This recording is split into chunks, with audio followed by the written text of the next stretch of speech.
मला लोक एवढे डोक्यावर कसे घ्यायले, तेव्हा मला लक्षात आलं ही माझी जादू नाही, ही पवार साहेबांची जादू आहे. पण साहेब, जिल्ह्यातल्या लोकांना काही कळालं नाही अजून, त्यांचा गैरसमज झाला. आता ते जेव्हा लोकांमध्ये जातील तर त्यांची जागा त्यांना निश्चितपणे लोक दाखवून देतील. 2014 मध्ये पंकजाताईंना मी पाठिंबा दिला, त्याही निवडून आल्या आणि मंत्री झाल्या. आणि 2019 मध्ये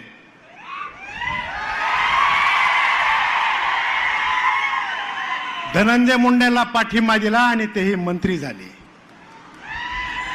मला एवढं सांगायचंय साहेब, पायगुण असतो.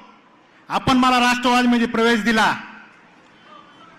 2024 मध्ये देशात आणि राज्यामध्ये राष्ट्रवादीची सत्ता आल्याशिवाय राहणार नाही.